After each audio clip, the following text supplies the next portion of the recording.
मधुबन के बाबा, मधुबन के बाबा मुरली वाले, आपका क्या कहना, आपका क्या कहना। ओम शांति।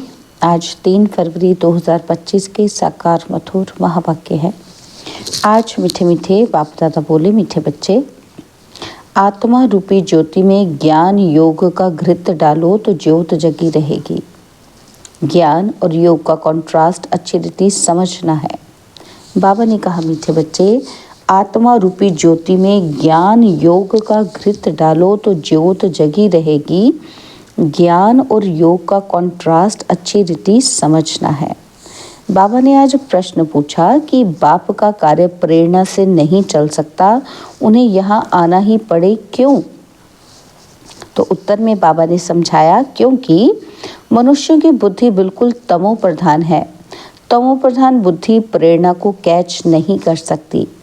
बाप आते हैं तब तो कहा जाता है कि छोड़ भी दे आकाश सिंहासन। तो मुरली का गीत है, छोड़ भी दे आकाश सिंहासन। ओम शांति। भक्तों ने यह गीत बनाया है। अब इसका अर्थ कैसा अच्छा है। कहते हैं, आकाश सिंहासन छोड़कर आओ। अब आकाश तो यह है रहने का स्थान। आकाश से तो कोई चीज़ आती ही नहीं। आकाश सिंहासन कहते हैं, आकाश तत्व में तो तुम रहते हो और बाप रहते हैं महतत्व में। उनको ब्रह्म या महतत्व कहते हैं। यहाँ आत्माएं निवास करती हैं। बाप आएगा भी ज़रूर वहाँ से, कोई तो आएगा ना। कहते हैं, आकर हमारी ज्योति जगाओ। गायन भी है, एक है अंधे की औलाद अंधे और दूसरे है सज्जे की औलाद सज्जे। धृतराष्ट्र और युधिष्ठिर नाम दिखाते हैं। अभी यह तो औलाद है रावण की, माया रूपी रावण है ना, सबकी रावण बुद्धि है। अब तुम हो ईश्वरीय बुद्धि। बाप तुम्हारी बुद्धि का अब ताला खोल रहे हैं। रावण ताला बंद कर देते हैं। कोई किसी बात को नहीं समझते हैं तो कहते हैं ये तो पत्थर बुद्धि है। बाप आकर यहाँ ज्योत जगाएंगे ना, प्रेरणा से थोड़ी काम होता है। आत्मा जो सतो प्रधान थी उसकी ताकत अब कम हो गई है, तमो प्रधान बन गई है, एकदम झुंझार बन पड़ी है। मनुष्य कोई मरते हैं तो उनका दीवा जलाते हैं। अब दीवा क्यों जलाते हैं? समझते हैं ज्योत बुझ जाने से अंधियारा न हो जाए, इसलिए ज्योत जगाते हैं। अब यहाँ की ज्योत जगाने से वहाँ कैसे रोशनी होगी, कुछ भी समझते नहीं। अभी तुम सेंसिबल बुद्धि बनते हो। बाप कहते हैं, मैं तुमको स्वच्छ बुद्धि बनाता हूँ, ज्ञान घृत डालता हूँ। है ये भी समझने की बातें, समझाने की बात। ज्ञान और योग दोनों अलग चीज़ हैं। योग को ज्ञान नहीं कहेंगे। कोई समझते हैं भगवान ने आकर यह भी ज्ञान दिया ना कि मुझे याद करो, परंतु इसे ज्ञान नहीं कहेंगे। यह तो बाप और बच्चे हैं। बच्चे जानते हैं कि ये हमारा बाबा है, इसमें ज्ञान की बात नहीं कहेंगे। ज्ञान तो विस्तार है, यह तो सिर्फ याद है। बाप कहते हैं मुझे याद करो बस। ये तो कॉमन बात है, इनको ज्ञान नहीं कहा जाता। बच्चे ने जन्म लिया सो तो ज़रूर बाप को याद करेगा ना। ज्ञान का विस्तार है। बाप कहते हैं मुझे याद करो, ये ज्ञान नहीं हुआ। तुम खुद जानते हो कि हम आत्मा हैं, हमारा बाप परमात्मा परमात्मा है। इसे ज्ञान कहेंगे क्या? बाप को पुकारते हैं, ज्ञान तो है नॉलेज।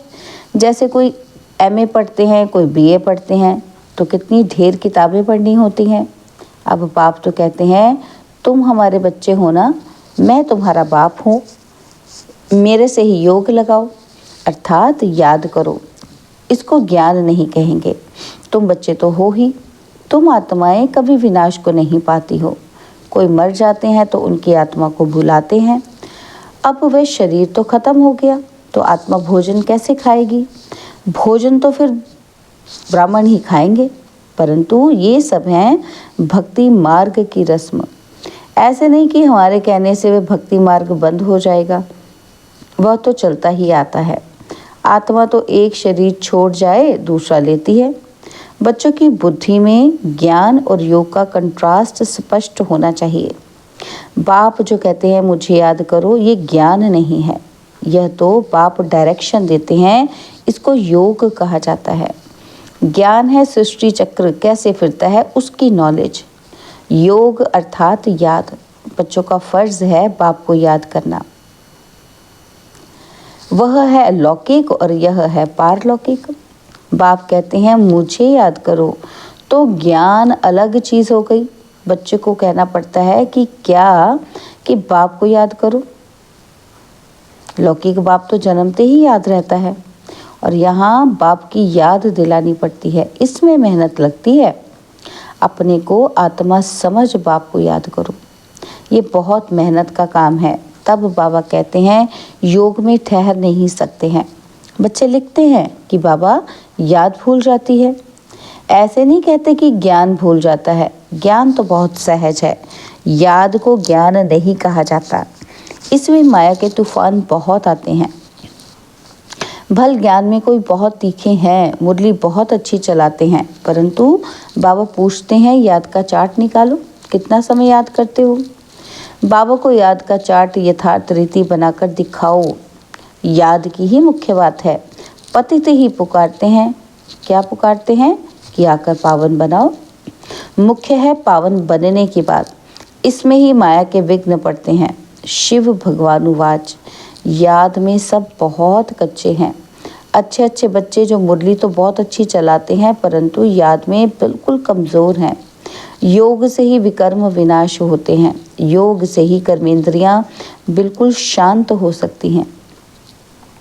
एक बाप के सिवाय और कोई याद ना आए, कोई देह भी याद ना आए। आत्मा जानती है कि ये सारी दुनिया खलास होनी है। अब हम जाते हैं अपने घर और फिर आएंगे राजधानी में। यह सदैव बुद्धि में रहना चाहिए। ज्ञान जो मिलता है वह आत्मा में रहना चाहिए। बाप तो हैं योगेश्वर, जो याद सिखलाते हैं। वास्तव में ईश्वर को योगेश्वर नहीं कहेंगे, तुम योगेश्वर हो। ईश्वर बाप कहते हैं मुझे याद करो। यह याद सिखलाने वाला ईश्वर बाप है, और वह निराकार बाप शरीर द्वारा सुनाते हैं। बच्चे भी शरीर द्वारा सुनते हैं। कई तो योग में बहुत कच्चे हैं, बिल्कुल याद करते ही नहीं। जो भी जन्म जन्मांतर के पाप हैं सबकी सज़ा खाएंगे, और यहाँ आकर जो पाप करते हैं वह तो और ही 100 गुना सज़ा खाएंगे। ज्ञान की तिक तिक तो बहुत करते हैं, योग बिल्कुल ही नहीं है, जिस कारण पाप भस्म नहीं होते, कच्चे ही रह जाते हैं। इसलिए सच्ची सच्ची माला 8 की बनी है। 9 रत्न गाए जाते हैं। 108 रत्न कभी सुने हैं? 108 रत्नों की कोई चीज़ नहीं बनाते हैं। बहुत हैं जो इन बातों को पूरा समझते नहीं हैं। याद को ज्ञान नहीं कहा जाता, ज्ञान सृष्टि चक्र को कहा जाता है। शास्त्रों में ज्ञान नहीं है, वह शास्त्र है भक्ति मार्ग के। बाप खुद कहते हैं मैं इनसे नहीं मिलता, साधुओं आदि सबका उद्धार करने मैं आता हूँ। वह समझते हैं कि ब्रह्म में लीन होना है, और फिर मिसाल देते हैं पानी के बुदबुदे का। अभी तुम ऐसा नहीं कहते, तुम तो जानते हो कि हम आत्माएं बाप के बच्चे हैं।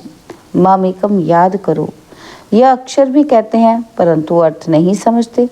भल कह देते कि हम आत्मा हैं, परंतु आत्मा क्या है, परमात्मा क्या है, यह ज्ञान बिल्कुल नहीं। यह बाप ही आकर सुनाते हैं। अभी तुम जानते हो कि हम आत्माओं का घर वह है, वहाँ सारा सिजरा है। हर एक आत्मा को अपना अपना पार्ट मिला हुआ है। सुख कौन देते हैं, दुख कौन देते हैं, यह भी किसी को पता नहीं है। भक्ति है रात, ज्ञान है दिन। 63 जन्म तुम धक्के खाते हो, और फिर ज्ञान देता हूँ तो कितना समय लगता है? सेकंड। यह तो गाया हुआ है कि सेकंड में जीवन मुक्ति। यह तुम्हारा बाप है ना, वही पतित पावन है। उनको याद करने से तुम पावन बन जाएंगे। सतयुग, त्रेता, द्वापर, कलयुग यह चक्र है। नाम भी जानते हैं परंतु पत्थर बुद्धि ऐसे हैं, टाइम का किसी को पता ही नहीं। समझते भी हैं कि घोर कलयुग है। अगर कलयुग अभी भी चलेगा तो और घोर अंधियारा हो जाएगा। इसलिए गाया हुआ है, कुंभकर्ण की नींद में सोए हुए थे और विनाश हो गया। थोड़ा भी ज्ञान सुनते हैं तो प्रजा बन जाते हैं। कहाँ ये लक्ष्मी नारायण और कहाँ प्रजा। पढ़ाने वाला तो एक ही है। हर एक की अपनी अपनी तकदीर है। कोई तो स्कॉलरशिप ले लेते हैं, कोई फेल हो जाते हैं। राम को बाण की निशानी क्यों दी है? क्योंकि नापास हुआ। यह भी गीता पाठशाला है। कोई तो कुछ भी मार्क्स लेने लायक नहीं। मैं आत्मा बिंदी हूँ, बाप भी बिंदी है, ऐसे उनको याद करना है। जो इस बात को समझते भी नहीं है वे क्या पद पाएंगे। याद में ना रहने से बहुत घाटा पड़ जाता है। याद का बल बहुत कमाल करता है। कर्मेंद्रियां बिल्कुल शांत शीतल हो जाती हैं। ज्ञान से शांत नहीं होंगी, योग के बल से शांत होंगी। भारतवासी पुकारते हैं कि आकर हमको यह गीता का ज्ञान सुनाओ। अब कौन आएगा? श्री कृष्ण की आत्मा तो यहाँ है। कोई सिंहासन पर थोड़े बैठते हैं जिसको बुलाते हैं।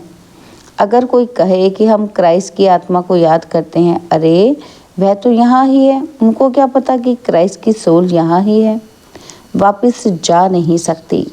लक्ष्मी नारायण पहले नंबर वालों को ही पूरे 84 जन्म लेने हैं और फिर वापस जा कैसे सकते?